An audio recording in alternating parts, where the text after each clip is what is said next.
इस्लामाबाद के sector G11 कचहरी के करीब धमाका हुआ है। खौफ का लेवल क्या है जनरल आसिम मुनीर में? भारत का गुस्सा कम करने के लिए, क्योंकि फटी पड़ी है, सीधी सी बात है। मैंने देखा है कि लाहौर में तो पूरी की पूरी मिलिट्री टैंक और ये और वो। एक और बड़ी खबर, बड़ा अपडेट, पाकिस्तान में हलचल है। प्रधानमंत्री शहबाज ने इमरजेंसी बैठक वहां पर बुलाई है और इस बैठक में तीनों सेना प्रमुख मौजूद हैं। इसमें तकरीबन 12 लोगों की शहादत की खबर अब तक आ चुकी है। बहुत बुरा है ये तो। मैं तो समझता हूँ किस किस्म का आदमी है। दूसरा वो आर्टिकल, वो अमेंडमेंट जो करवाई है आसिम मुनीर को खलीफा बनाने की, उस पे से तवज्जो हटाने के लिए। भारत में किसी भी स्ट्रेटेजिक पॉइंट को हिट नहीं किया जा सकता, जबकि भारत ने पाकिस्तान के अंदर कम से कम 12 एयर बेसेस को हिट किया, जो कि बहुत ही खौफनाक बात है। एक पैगाम है उन लोगों के लिए जो आंखें बंद करके सोने के आदमी हैं। बॉर्डर पर हाई लेवल अलर्ट जारी है। भारत के एक्शन के डर से पाकिस्तान थर्राया हुआ है। आसिम मुनीर और पाकिस्तान के ISI को पता है, इसलिए उन लोगों ने हड़बड़ी में अब इस्लामाबाद के अंदर करा दिया। क्योंकि पाकिस्तान और इंडिया दोनों में एक ही तरह के जनाब कुछ वाकयात रूनुमा हुए हैं। ये अपनी दुकान चलाने के लिए ये चीजें पाकिस्तान को जरूरी होता है कि वो ये टेररिज्म को कंटिन्यू करे। ताकतवरों के सामने पतलूने छोड़ के भागने वालों ने आज अपने नेते भाइयों पे गोलियां। इनको काटने को आते हैं। वही वाली बात कि आप जब सांप पालते हैं तो वो जरूरी नहीं कि आपके दुश्मन के बच्चों को काटे, वो आपके बच्चों को भी काटता है। उससे मेरा सर शर्म से झुक गया। लिटरली मुझे लग रहा है कि मुझे पाकिस्तानी होने के नाते, आसिम मुनीर के आने के बाद पहलगाम होता है, अब ये दिल्ली होता है। फौज के साथ इख्तलाफ ही ये है कि वो इसने दहशतगर्द पैदा किए हैं। क्या बोलूं मैं, इनकी तो फटने वाली है सही से। पाकिस्तान को यह डर है कि कहीं ऐसा ना हो कि उसके लिंक अगर स्टैब्लिश हो जाए तो फिर भारत कठोर कार्रवाई करे, क्योंकि जैश का नाम सामने आ रहा है, लश्कर का नाम सामने आ रहा है, टेरर लिंक स्टैब्लिश होता हुआ साफ नजर आ रहा है। ये दो जो आतंकवादी संगठन है, बताया जाता है कि दोनों ने मिलकर इस साजिश को अंजाम दिया है। उनका एक ज्वाइंट ऑपरेशन इसे कहा जा रहा है। एक बात जो राजनाथ सिंह कह रहे हैं, वो भी अभी तक सुकून नहीं आया उनको। ऑपरेशन सिंदूर 2 का रट लगाई हुई है उस दिन से। What is going on? ये जो सुन लें, ये इंडियंस को, एक न्यारे जो एक्सपर्ट से मेरी बात हो रही है ऑफ द रिकॉर्ड, उनका ख्याल है कि हो सकता है अगले 3-4 हफ्ते के अंदर कोई हरकत करें भी। मैं नाज़रीन को सुनाता हूँ अभी। बट सवाल ये है, जो इसमें हालात हैं, हमारा और सऊदी अरेबिया का जब हमारा कॉन्ट्रैक्ट हो गया, डिफेंस एग्रीमेंट हो गया, जो स्टेक्स ट्रंप के हैं और जो से बार बार प्रेसिडेंट ट्रंप कहता है कि ये वो आई रूल इट आउट, अगर इन्होंने कोई हरकत की, इस इंडिया सऊदी अरेबिया और इंडिया अमेरिका ताल्लुकात पे क्या असर पड़ता है और can he afford doing that? मामला खराब है।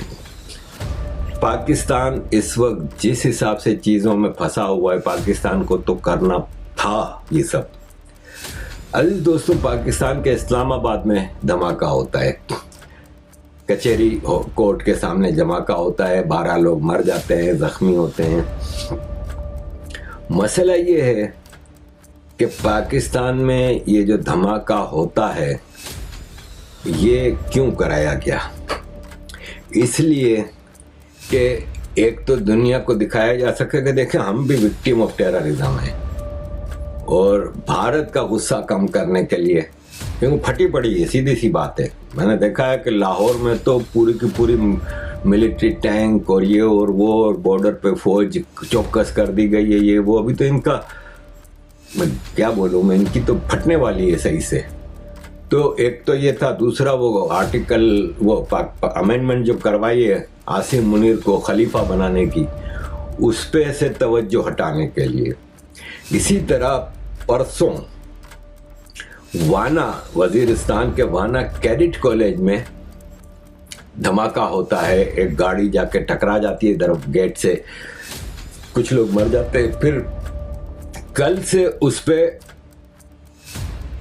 ये कह रहे हैं कि टीटीपी के टेररिस्टों ने कब्जा किया है। सेम मोडस ऑपरेंडी नजर आता है जो आर्मी पब्लिक स्कूल में हुआ था, कि आर्मी पब्लिक स्कूल में भी इसी तरह हमला हुआ था। सेम मोडस ऑपरेंडी, और आर्मी पब्लिक स्कूल के लिए टीटीपी के स्पोक्स पर्सन एहसान ने कहा था कि ISI के कहने पे हमने वो करवाया था। वो आर्मी पब्लिक स्कूल, नाम आर्मी पब्लिक स्कूल है, उसमें आर्मी से ज़्यादा प्राइवेट बच्चे ज़्यादा थे, ये भी मैं बता दूं। और जो बाकी बच्चे थे वो आर्मी के जूनियर स्टाफ के थे, जनरलों के बच्चे नहीं थे उसमें। तो ये है कि वो आर्मी पब्लिक स्कूल जैसा हुआ है। और कल शाम तक तो अभी तक जंग चल रही थी। उसमें मज़े की बात यह है कि पाकिस्तान के जो DG ISPR और जो स्पोक्स पर्सन हैं आर्मी के, वो कह रहे हैं अंदर से अफगानों ने कब्जा किया है। अरे भाई, आपको कैसे पता चला? अभी तो अंदर है ना, वो अंदर से वो लड़ रहे हैं, आपको कैसे पता चला कि वो अफगान है? पश्तो बोल रहे हैं इसलिए शायद।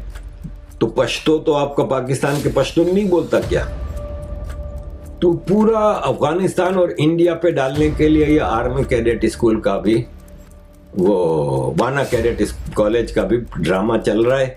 और उसमें मतलब स्टूडेंट्स को फौज जान पे खेल के बचा रही है। एक फौजी नहीं मरा उस कैडेट कॉलेज में, एक फौजी नहीं मरा, जान पे खेल के बचा रही है। सब इनके अपने किए धराए हैं। इसमें कोई शक नहीं है कि दिल्ली के धमाके में पाकिस्तान पूरी तरह इसमें इन्वॉल्व है। पाकिस्तान में आर्मी के हाथ से चीज़ें निकलती जा रही हैं। इन्होंने जो अभी कॉन्स्टिट्यूशनल अमेंडमेंट ला के आसिम मुनीर को इतना स्ट्रॉन्ग करने की कोशिश की, इसका रिएक्शन पब्लिक में बहुत ही ज़्यादा है। तो अब ये शो कर रहे हैं कि नहीं देखो, हम हालत जंग में हैं, ऐसे में हमें आर्मी चीफ को स्ट्रॉन्ग करना चाहिए। तो भाई साहब, आपको देखना होगा कि जब एक पीस का माहौल चल रहा था, जब आसिम मुनीर आया था तो पीस का माहौल चल रहा था। कोई इतना ज़्यादा पाकिस्तान में भी टेररिज्म नहीं हो रहा था और कोई इतनी चीज़ें भारत में भी कुछ नहीं हो रहा था। ये आसिम मुनीर के आने के बाद पहलगाम होता है, अब ये दिल्ली होता है, पाकिस्तान में TTP की कार्रवाइयाँ बढ़ती हैं। ये क्या है?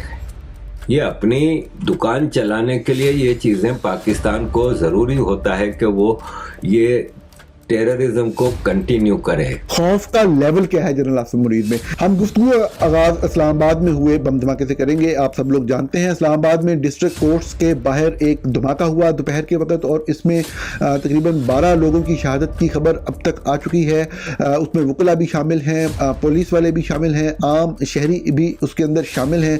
बहुत से लोग ज़ख्मी भी हुए इस अफसोसनाक वाक़े में, अफसोसनाक साहने में। और इसका जो सबसे अहम पहलू था वो ये था कि 24 घंटे से भी कम वक्त पहले भारतीय दारुल हुकूमत में बहुत ही अहम जगह लाल किला के बाहर एक बम धमाका हुआ, एक कार बम धमाका हुआ। उसमें भी तकरीबन इतने ही लोग मारे गए।